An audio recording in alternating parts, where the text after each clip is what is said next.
Hello, my name is Jin Kang, and today I'm going to be presenting my science fair project. So, the effect of noise on coordination by me. All right, so this is the table of contents. So, the introduction. So, basically, at the beginning of English class, we read for a little bit, and our English teacher puts on some white noise. Um, so, I was wondering, what effect does this have on our brain? So, why does he do this? So, I wanted to see, does I ran some similar tests myself to see if it benefits our coordination and concentration, or does it negatively impact that? So, this is my problem. How does noise affect coordination? This is in terms of background noise and hand-eye coordination. Does noise increase coordination or does it decrease coordination? So my hypothesis, if background noise is played, then that noise will have deteriorated the test subject's ability to perform coordination exercises. So these are my materials.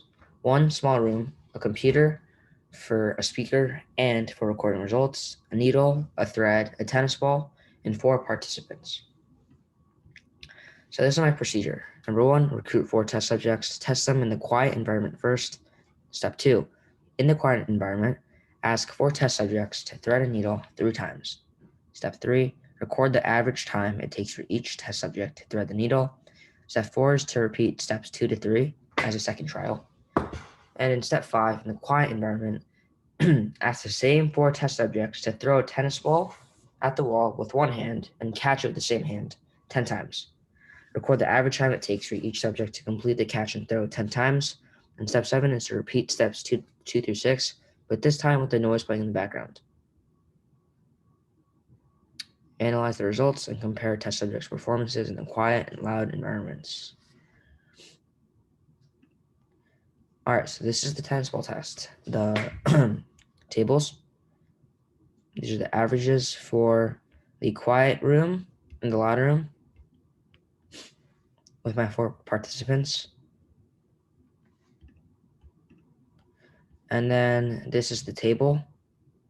So you can see for some people, for most people, people did better in the quiet room. However, there's one case where the subject performed better in the loud room. And this is the thread and the needle test, the averages. And for this one, there were actually mixed results. So 2 of the test subjects performed better in the quiet room, and 2 of them performed better in the loud room.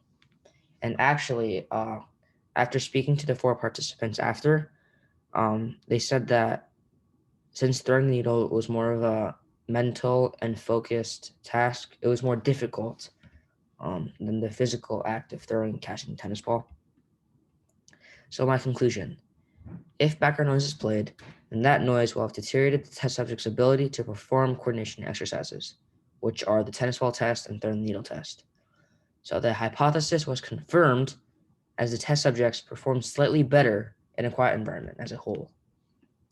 So this is my other conclusion. So noise affects coordination negatively. So according to the tennis ball test, 3 out of the 4 test subjects had a faster time with the tennis ball test with the quiet room than with the loud room. And the combined average time to the quiet room on tennis ball test was 44.99 seconds. And the combined average of the loud room was 46.11 seconds. So this goes to show that working in a more quiet environment is more beneficial in terms of coordination.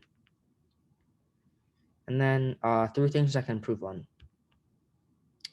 So I could have kept the test environment more consistent to eliminate external factors like fatigue and distractions. So maybe one of the test subjects had a stressful test today and couldn't focus on the task. Number 2, compensate for some people being better at some coordination exercises. So let's say you have an athlete who plays baseball and someone who's never touched a tennis ball in their life. Obviously, the baseball player will be naturally better at the tennis ball test, so maybe keep that more consistent. And number 3, more ability neutral activities like Jenga with building blocks. So as it relates to number 2, make a more fair test for all of the test subjects.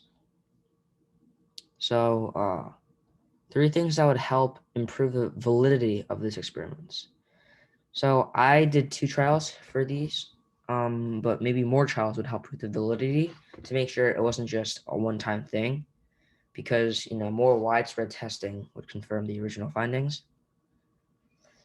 Number 2, the selection of test subjects require more attention. So maybe gender, age, and how experienced they are in the tests influenced how well they did on the tests. And number 3,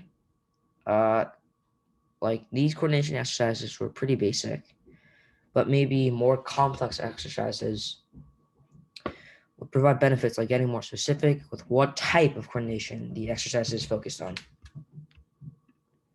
So that's it. If you have any questions or comments, please let me know. And thank you for your time.